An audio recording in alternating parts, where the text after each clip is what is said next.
left side for the right side, then it must be the FinSide. Thank you, Solo D, and welcome to another episode of On the FinSide as we recap the Miami Dolphins' victory in a very dramatic victory, wet victory over the Arizona Cardinals this past Sunday by the score of 26-23. I'm Ryan Catanzaro. They call me Cat, and I'm joined by Paul Picken. And you can follow us on Twitter, on Facebook, on YouTube. Paul, obviously the big news in this game, Ryan Tannehill, late in the fourth quarter, gets hit low by Calais Campbell of the Arizona Cardinals, goes down, goes in the locker room, comes back out, crying, being consoled by his teammates. Very clear to the people watching at home that he was going to be out for the year, torn ACL. Otherwise, that would just be erratic behavior. Then the Dolphins get some good news on Monday. Turns out it's not a torn ACL. It's a strained one, may keep him out for the rest of the year. So the Dolphins do have Matt Moore starting and TJ Yates, who they recently signed as the backup. So your initial reactions, did you think Tannehill was out for the year?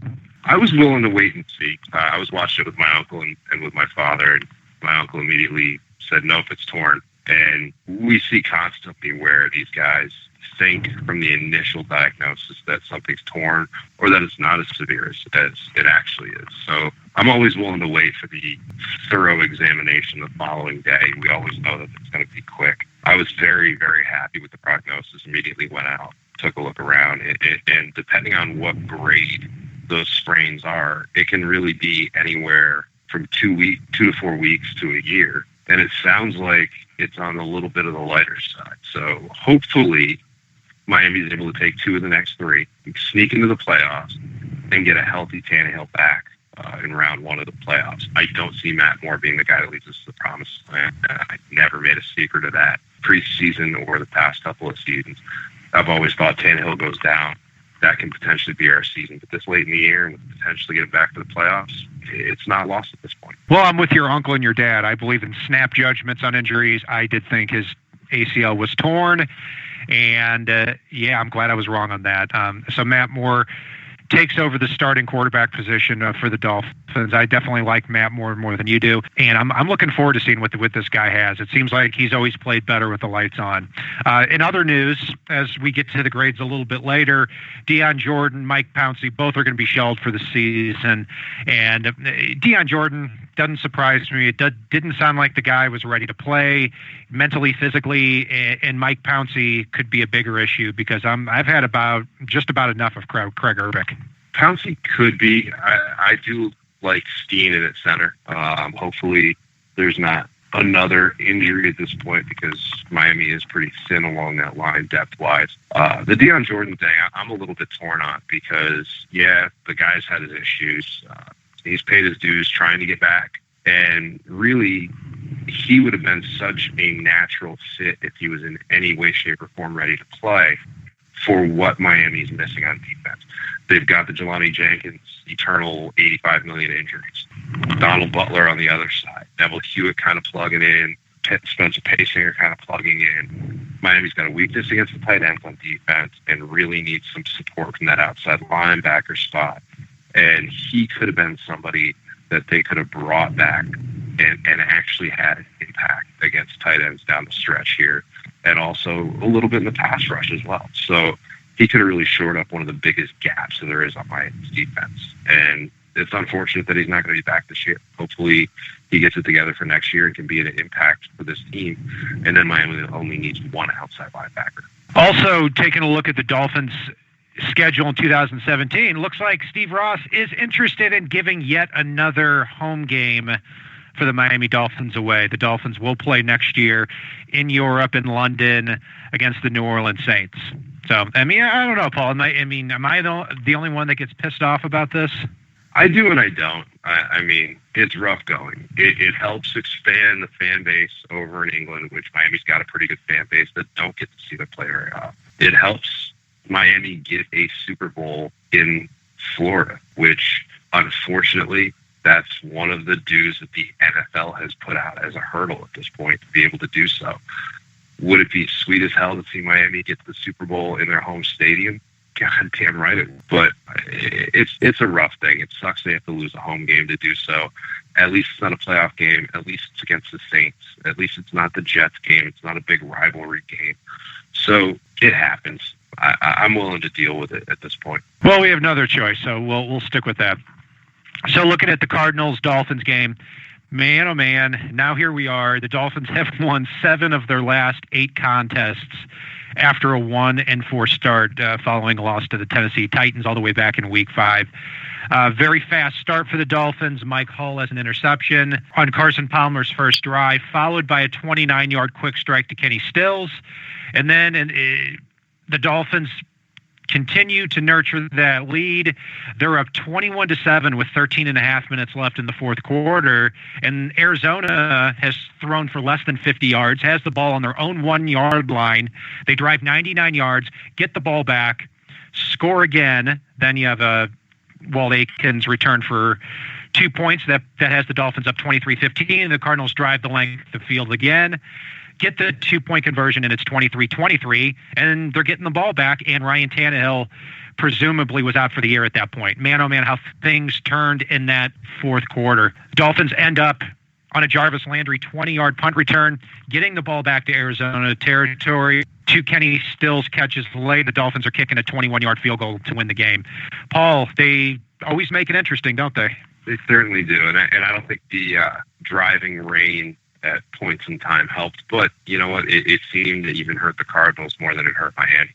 I mean, you saw them dropping the ball a hell of a lot more. It was a rough one. It was a tough one, and Miami gutted it out here, despite the fact that they couldn't get the running game going. Yeah, no doubt about it. So, Paul, let's get to the grades. Heading into the game, the Arizona Cardinals pass defense combined, the quarterbacks they had faced, had a quarterback rating of 76.6. The Dolphins in this contest, 18 passes for 25 yards, 72% completion percentage, 242 yards, 3 touchdowns and an interception, quarterback rating of 125.8 between Ryan Tannehill's 20 passes and Matt Moore's 5. Paul, how do you grade the quarterback spot? This is easily an A for me. This is a very tough secondary, and Tannehill found holes all day. Kenny Stills, I thought, had a phenomenal game. This is probably the best game Kenny's had as a Dolphin. And then everybody else contributed, including Jarvis Landry, effort on that 70-yard reception here. Tannehill did have the one fumble on the quarterback exchange with the center down at the 2-yard line. Miami should have gotten the ball back and put the game away there on that one because J.J. clearly recovered that fumble. But you know what? Tannehill threw 3 touchdown passes, didn't show any sign of slowing down, came out aggressive with his throws. And for me, it's an A. Yeah, I've got to go with an A, too, for the statistics that I put up. And on that, yes, he did have that fumble. You got to take care of the ball in that situation. And it looked like a clean exchange from Anthony Steen. And even when you look at the interception from Ryan Tannehill, I looked at that play, and I'm not even sure that was his fault. I mean, Kenny Stills, who had a great game otherwise, slipped coming out of his break. Then as he regained his composure, didn't look like he attacked the ball well enough. Marcus Cooper cuts in there for that. So other than that, though, fantastic performance, especially given the torrential downpour. Yeah, one other quick comment on the quarterback thing. I know if you didn't watch the game out there, you probably saw the one lateral that Tannehill had that slipped out of his hand in the torrential downpour. It didn't look like it was raining at that point. If you just saw the highlight, that was an absolutely slick and wet ball that just slipped out of his hand as it came out. Don't pay any attention to the sensationalization of the media on stuff like Twitter, et cetera, trying to use that as the propaganda. On to the running back spot, Paul. Jay Ajayi. Still, it seems like game after game, he's a sledgehammer back there. He's breaking tackles, but at the end of the game, not putting up the numbers that he was earlier in the season. I'm going to grade this running back position, and I'm going to give him a C-. I mean, it's, Damian Williams, 5 carries for 7 yards, did have a touchdown reception. Kenyon Drake, I'd still like to see a little bit more involved. It's hard for me to completely blame Ajayi, but there were some tackles I thought he should have broke in this game. That's something I haven't said in games past. So given the stats, given that, I'm going to give him a C-. It's a C for me. And like you, I would like to see a little more Kenyon Drake. And to be honest with you, I really like the roles that they're finding for Damian Williams, and would like to see him be okay with them keeping Jay Ajayi fresh. The dude's broke a lot of tackles this season. He leads the NFL, and I really, really like that 8-yard run we saw from Drake, where he ran over about 5 or 6 people from the 10 down to the 2. So you're right. We should see a little bit more Drake out there, and that's not to take away from what Jay Ajayi's done. It's to keep him healthy and keep him fresh and keep him running over defenses in the second half. Moving to the receiver unit, obviously big plays in this contest by Jarvis Landry and Kenny Stills, not so much Devontae Parker. How would you grade the receivers and tight ends? Easily an A. Jarvis Landry needs to get his temperament a little bit back in check. I know he plays with a lot of emotion, but we cannot have these scenarios where we're looking at a half a game where, God forbid, he gets one unsportsmanlike conduct and he's gone. He's too critical to this offense, and he needs to be out there and that you can haunt other players. So he needs to get away from that. Yeah, I'll give him an A-. Taking a little away for Jarvis Landry's taunting penalty. Kenny Stills, I thought, had a few mistakes, but overall a great game. 6 catches for 97 yards and a touchdown. Devontae Parker, it's hard to tell if he's really that hurt or if he just wasn't as involved in the game plan. My guess is that he's continuing to gut it out there with the back injury. Leante Carew is still not as involved as I want him to be, and Deion Sims, another game with a touchdown. So overall, a good performance from this group, but temperaments definitely have to be kept in check. The offensive line, I got to say, Brandon Albert and Juwan James have gone up against 2 really good pass rush combinations in Elvis Dumerville and Terrell Suggs last week against Baltimore, where they did a good job. And then this week against Arizona, against Chandler Jones and Marcus Golden at those outside linebacker spots, held them in check as well. I mean, the middle of the offensive line is a bigger problem for me. Anthony Steen, I think, is a fine backup, but we're really missing Mike Pouncey right now. Laramie Tunsil commits his 4th penalty in 2 games, but overall I think Tunsil will be a star. But the offensive line, if pass protection's the name of the game, I give them an A in that spot, and I give their run blocking probably a D, so I'm going to even it out there, give them about a B for this contest. Yeah, I've got about a B- for these guys. I mean, they were going up against a very formidable defense. I think I like Steen a little bit more than you do, and Pouncey's chronic hip injury leads me to appreciate Steen even more so than I did early in the season. But yeah, I think Juwan James is a guy that got benched early in the season and really has responded to that. And I was thinking about it earlier today, and I'm glad you brought it up. I really thought, you know what, Brandon Albert misses 5-6 games a year every season. We cannot have that from our left tackle. But let's face it, I'm fine with Laramie Tunsil staying at left guard for another year if Brandon Albert's able to tough through these injuries and play at the level that he has this season. And it's nice to go into the offseason with not that many holes along the starting offensive line to plug. This is a team that they don't have very many holes overall. So outside linebacker and a couple other little things here and there, this is a team that could really build based off of best player available next offseason and be ready to move forward. So for me, yeah, I'll give these guys a B-. I do think they need to do a little bit better in the run blocking again, but they've been keeping Tannehill pretty clean. And yeah, Calais Campbell got that hit on him on an effort play where it was unfortunate. I don't think it was dirty. It was just an unfortunate play the way it came out. So yeah, B- for me. Yeah, and sticking with the offensive line, I mean, if you think about it, if they do release Brandon Albert and move Tunsil to that left tackle spot, I want it to be because they're going out and they're getting a Pro Bowl guard like a Kevin Zeitler, somebody like that. But otherwise, I mean, with Pouncey's uncertainty and moving Tunsil in the offense, I mean, you're going to have to replace the whole interior of your offensive line. But there's plenty of time to talk about that after the season. Paul, moving to the defensive side of the ball, at least for 3 quarters, even with the injuries to all the back seven, this looked like a dominant performance. Really set the tempo up front with the defensive line. How would you grade this unit? For me, I'd really give this unit an A. They were terrorizing Carson Palmer all day long.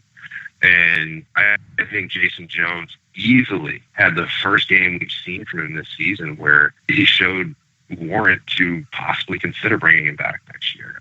I think he had his best day as a Dolphin. I think Andre Branch continued to show why he needs to be re-signed.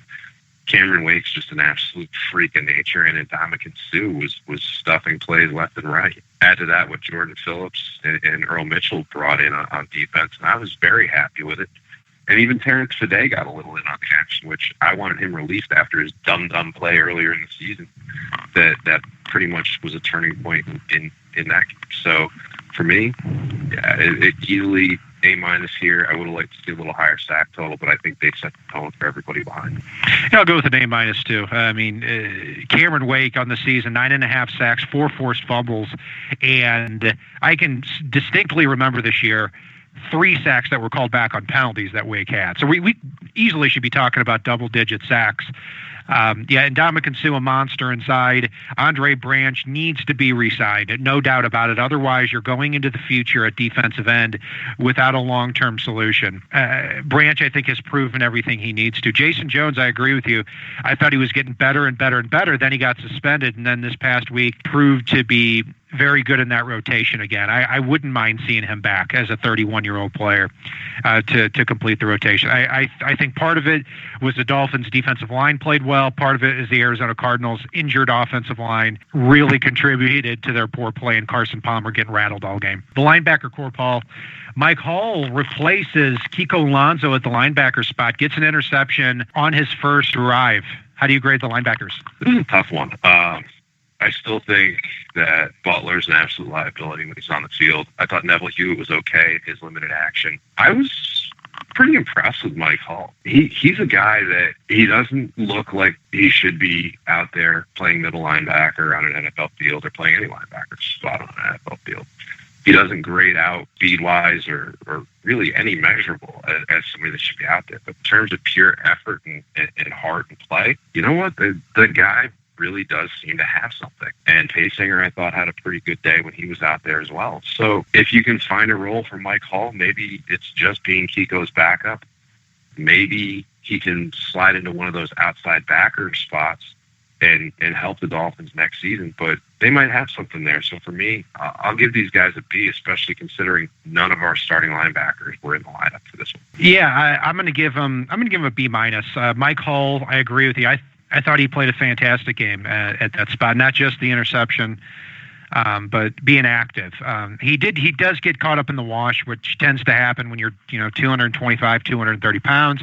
I still don't like the outside linebackers. And when you look at it, too, the Cardinals had 27 carries for 175 yards. Pretty healthy yards per carry average there. But, it was a dominant defensive performance for the first 3 quarters. So I've got to give him a little bit of credit for that. So we're going to go with a C+. Finally, the secondary, Paul. A, easily an A. I thought Byron Maxwell continued to show his level of dominance. The Arizona Cardinals have a very formidable wide receiver and tight end core. And I really think that these guys did a great job in really shutting these down and terrorizing Carson Palmer all day back there and letting the defensive line make the plays up in front of him. Tony Lippett, I really like what I see out of him. Bobby McCain continues to get stronger. And Bakari Rambo actually had a good day for once as a Dolphin, which we haven't seen yet, in my opinion anyway. And Kudus did show that once Rashad Jones is back, we really do have a good pairing back there. And Michael Thomas even stepped in for a bit and really has shown that he belongs on this team finally after 2 years of just wallowing out on that field. So all said and done, I'm going to give these guys an A because this is a very formidable passing offense. Yeah, I'll give them an A- simply because in the last 10 minutes of the game, this unit seemed to let down a little bit. But overall, Byron Maxwell specifically, Larry Fitzgerald, 3 catches for 12 yards. Yeah, Maxwell, I think, had a penalty or 2, but I'll take that if you're talking 3 catches for 12 yards against a Hall of Fame wide receiver who has 88 catches on the year. You look at Byron Maxwell, 3 catches for 12 yards against Fitzgerald. Against the Steelers, Antonio Brown has 4 catches for 39 yards. Brandon Marshall has 45 yards receiving against Maxwell. And you look at even the last 2 games against the 49ers and Ravens where they did throw for a lot of yards. There were only 4 of those passes completed off of Byron Maxwell against the Ravens and the 49ers. So I think this guy is for somebody I didn't even like that much at the beginning of the year, man, oh man, has he taken it to the next level. Tony Lippett tends to give up a lot of cushion. I think he's still a step slow at sometimes. I'm waiting for Xavier Howard. Hopefully he can come back and make an impact. But, Lippett, I think, has done what he's been required to do. Michael Thomas continues to get better. I agree with you. Starting to look like a starting caliber safety. Rambo did have the interception, also got outran by J.J. Nelson.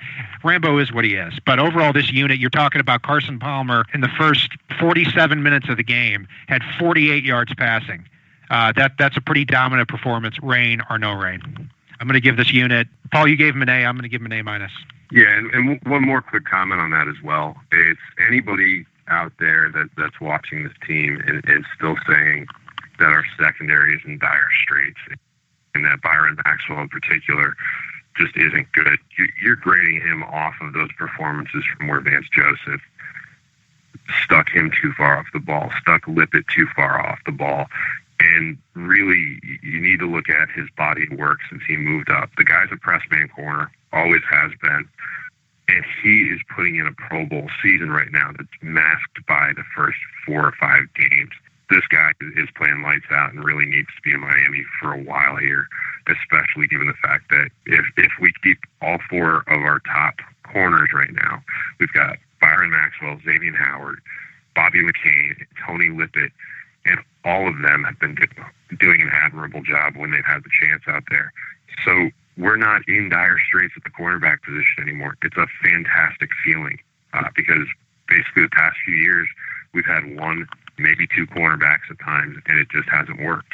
So I love what Miami has in the secondary going into the offseason. Yeah, and you look at the secondary and the running back spot. These were very easily the 2 biggest spots on the Dolphins roster heading into the year that we thought, man, we're going to be in trouble there. And now they're turning out to be strengths of the team, which, like you said before, Paul, does put the Dolphins in position where in the offseason they could go with best player available in free agency in the draft in a lot of these spots as well.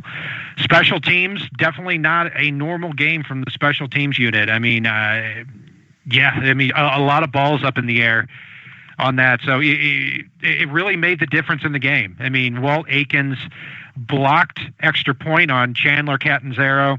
It takes it back to the house. That puts the Dolphins up by 8. Otherwise, Arizona would have been leading heading into the last couple of minutes. Jarvis Landry, I've said it once and I'll say it again. This guy needs to be returning punts because I think he's the best in the league at doing it. You look at in the rain on that final drive, Jarvis Landry catches a punt, leapfrogs somebody, breaks a tackle, and then gets all the way up to the 46-yard line. Matt Moore throws 1 completion of 14 yards or 16 yards or whatever it was to Kenny Stills, and you're in field goal range now. I mean, he makes a huge difference as a returner in the game. So Chandler Catanzaro, and I'm saying the name correctly because my last name's Catanzaro, absolutely, other than the 56-yard field goal, was the GOAT of this game. Catanzaro sucks. I'll agree with you on that. You must have one of those Catanzaro jerseys at home. It was a weird day on special teams. Catanzaro's usually, Mr. Reliable, and thank God he wasn't. Great job by Jordan Phillips on that extra point to bust through and squeeze his what looks like 800-pound frame between 2 grown men and get both hands on that ball for Walt Aikens to be able to pick up and run back with it. On an odd note, I think this is the first time and probably the last time you'll ever hear me say this. I think Andrew Franks had a better day than Matt Darr did. Matt Darr shanked a couple of punts and wasn't his usual Pro Bowl self, but you know what? I'll put that up to the rain. And, I'm going to go with an A- here, mainly based off of some of the stuff you already pointed out. I'll go with an A- too, and I'll tell you, Matt Darr, it seems like we've been saying that for a couple weeks now with him, that it seems like he's regressing. And, I was thinking that, hey, he's still having a pretty, Pro Bowl caliber season. Then I looked at the numbers, and he's somewhere around 22nd or 23rd in kicking average. I mean, it's not great. And, Andrew Franks, when he's gotten the opportunities, hasn't really come through either. It'll be interesting to see if the Dolphins take a look at some kickers and punters in the offseason. Paul, you're going to have a busy week. You're going down to MetLife Stadium, going to be part of the MetLife takeover. How's it looking this year? absolutely excited about that. And it was one really cool note as well is if you are going to be in the New York area on Saturday, make sure you swing by Slattery's. Joe Rose and Nat Moore are actually going to be at Slattery's, I think starting around noon. You can go to Dolphins NYC's Facebook page to see more, but they're going to be filming Cup of Joe with Joe Rose, which they usually do on game days, which is going to be awesome to go down and check out. But yeah, if you're in the area at all and you're going to the game, make sure you swing by because it's usually an amazing time out there with those guys. We've had 1,200 plus Dolphins out there tailgating together, and it's a really good time. So make sure you check that out. Go to dolphinsnyc.com, go to their Facebook page, give them a little bit of love, and yeah, if you see me there, come up and say hi. Be sure to do that. And with that note, we are going to root for the Dolphins to go 9-5 this week. And remember, if it's not on the right side and it's not on the left side, it is on the fin side. Solo D, take us home. It ain't the left side or the right side, then it must be the fin side. It ain't the left side or the right side, then it must be the fin side. Listen, Dolphins fans across the land all tuning in to see what Brian, Cat, and Paul about to do again. We rep our team, you can't change, stop, or ruin it. All we need is to figure what to do to win. Fins Radio, live and direct. Win or lose, we're showing up for every contest. No puppet talk, it's all raw and unfiltered. Voice of the fans when the season looks peculiar. Rockin' apple orange over here, then you familiar. Every week they coming through our speakers to fulfill the crap we have to hear about our team and all the latest news. Vets the rookies trying to make the team paying dues. Current players and alumni interviews. City to city, state to state, follow the moves. Call the hotline, Dolphins talk set to go. Best sports team and show all across the globe. It ain't the left side or the right side, then it must be the fin side. It ain't the left side or the right side, then it must be the fin side. It ain't the left side or the right side, then it must be the fin side. It ain't the left side